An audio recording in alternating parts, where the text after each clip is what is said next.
Okay, I am very excited to talk about this movie.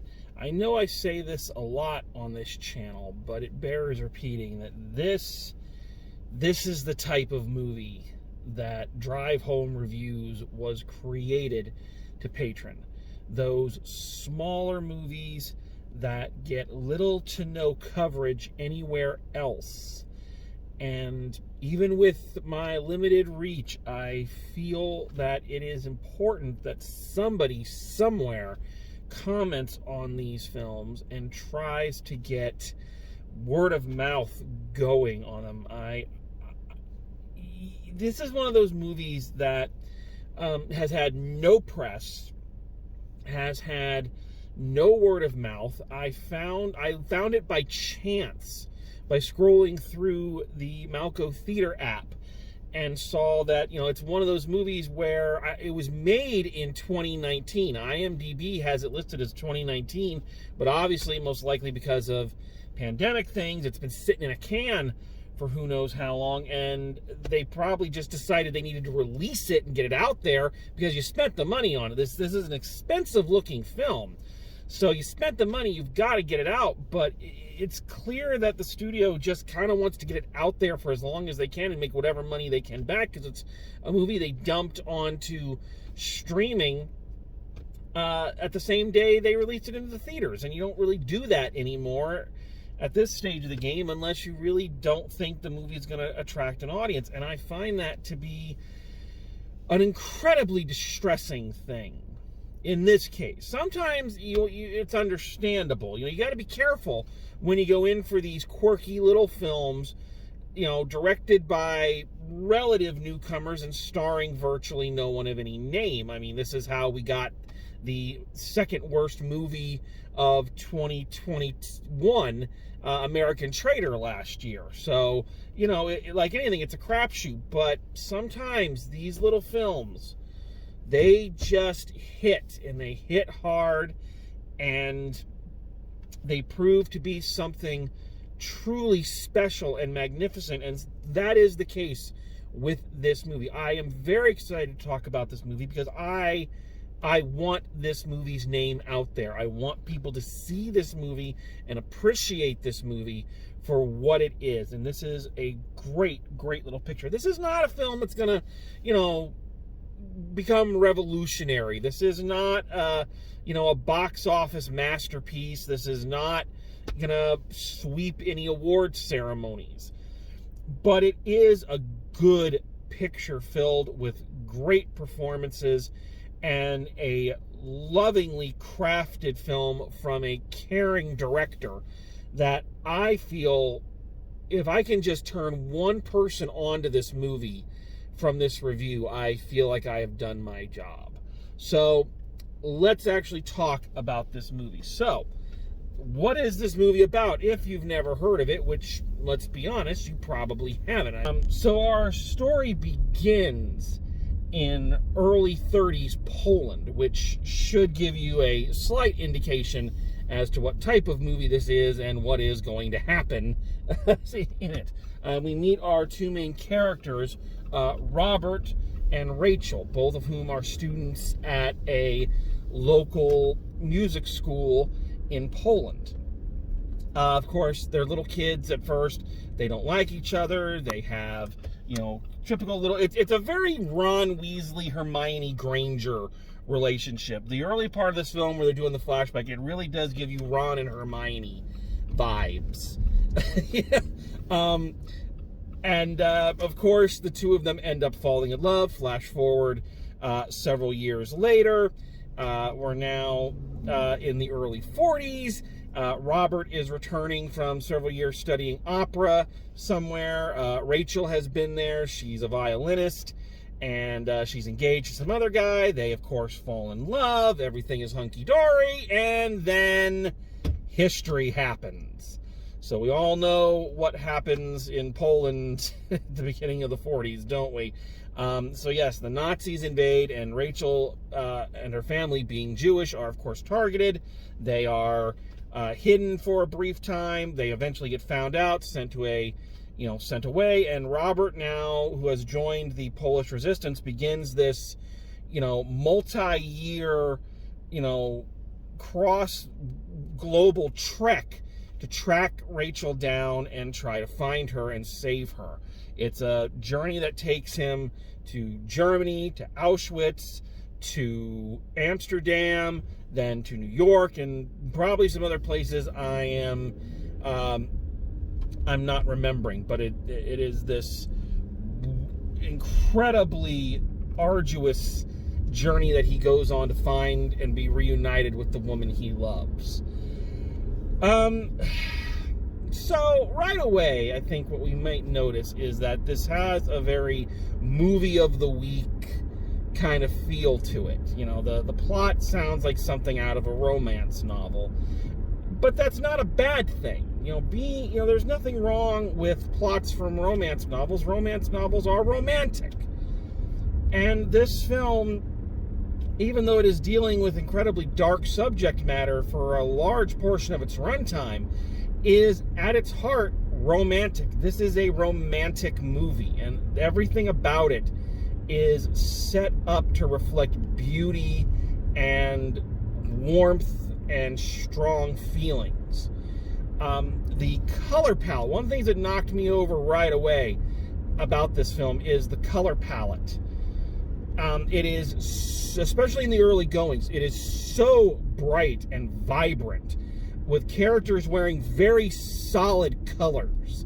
Like, the only film my brain immediately related it to while watching is the Warren Beatty Dick Tracy movie. You go and watch that movie and look at the characters' costumes and the solid colors and how that makes them pop against the screen. And that's very much what happens here. Is everything is designed to pop. The sets, the costumes, the early days of their meeting as children and their romance.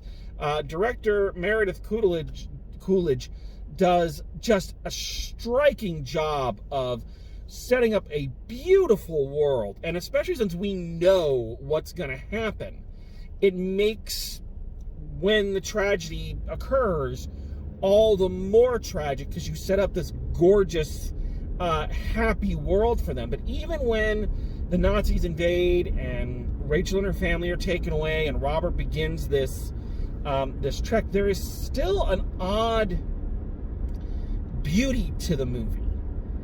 The sets, the costumes, the world, there is always kind of a brightness to it. I guess if we're being generous and talking about visual metaphor, this could be the idea of, the hope and the love that these two characters have for each other, that driving force still pushing them onward, even through very dark scenes and, concentration camps and all sorts of things. It is a gorgeous looking and feeling movie. This is one of those movies I feel you could watch with the sound off and truly still feel the emotional impact of it, simply by the staging and the color palette. I think that's a really, really smart choice that was made there. The other thing that really sets this film apart, the performances. Now, with a movie like this, these kind of found on demand, direct to streaming, drop the same day as a limited theatrical release films, most of your cast are going to be day players, journeymen, kind of the who's that of Hollywood. That's not a bad thing. It can be sometimes. Sometimes those actors are not prepared or not capable, or the material is not strong enough, and the performance ends up being weak and lackluster. See, again, American Traitor. Other times, you have, again, a smart director who casts not for star power, but for an ensemble, and creates a world wherein all the characters, first of all, are very well developed. I think that's important to note. These characters are incredibly well developed, even though they still fit the basic archetypes of a romantic novel. But she casts actors who, while for the most part largely unknown, are still very much up to the task and create a community of characters that are all interconnected, and I feel kind of like I was talking about when I reviewed Cyrano, a situation where all the characters are working together, all of the actors are building off each other, and the film, as a result, has a much more lived-in feel than a lot of films where you have your two stars and, you know, everybody else. In this instance, I don't know if I would call this a star turn, but our two main actors, Adelaide Clems and Leo Suter, are just magnificent together. They have a fantastic chemistry. There is, you know, the characters feel, these are two characters you look at and you feel like they're in love. They are just perfect casting and two remarkably strong performances. Both of these actors should be very, very proud of what they have done. Again, you look at their IMDb pages, it's a lot of, you know, one-off episodes or supporting characters in movies. You know, not very long resumes, but these two kids clearly have chops. And I don't know if either one of them jumps out enough to say that they're going to be a big name star. You know, maybe if they're lucky and they manage to luck into like a Marvel film, they might be able to, or they manage to get on a TV show that lasts for a while. Possibly. But I don't think that that's a bad thing to say. I think these two are incredibly naturalistic, and I think they could have a very strong career playing in smaller films like this, films that require actors and not movie stars. So I think both of these actors, you know, Adelaide Clemens, and Leo Suter have bright futures, and I'm very excited to see that what they do after this movie, because they worked so beautifully well together. Adelaide Clems especially reminds me of a young Kirsten Dunst. She looks like Kirsten Dunst in a lot of shots, and she has that same kind of wounded beauty stage presence that Kirsten Dunst had as a younger actor. So yeah, I think the future is very, very bright for these two kids, and even if they never do anything remotely this large again, this is a performance you can look back on in later life and really be proud of what you put on screen, and I think they both should. But speaking of kids, I've said that like 3 times, so I was trying to get into a segue. Speaking of kids, I have got to give huge shout-outs to our young actors, Sebastian Koft, who plays young Robert. He also played young Ned Stark in an episode of Game of Thrones, and Ursula Parker, who plays young Rachel. These two only have a brief amount of screen time in comparison to the rest of the film. It's a pretty long movie, almost 2 hours. So their time together is relatively short, but oh man, they make the most of it. These two kids are so good together. And I hate to say it, and I know that they're probably, you know, adolescents or going into their early teens by this point, but oh my God, they're so cute together. Oh my God, they worked so magnificently well together. And it's up to these two kids. This is what they do with films like this. It's up to the actors playing our lead roles as kids, not just to set up the backstory, but to get us to care about these characters as we transition into their adult years. And these two really make us love these characters. A lot of movies start out with these characters hate each other and then end up loving each other. You know, that's a cliche at this point. But what I like about this movie is it really does feel like an actual progression of a young person's mind of, ew, I don't like this girl, but I'm not sure why I don't like her. You know, it's actually because I really do like her.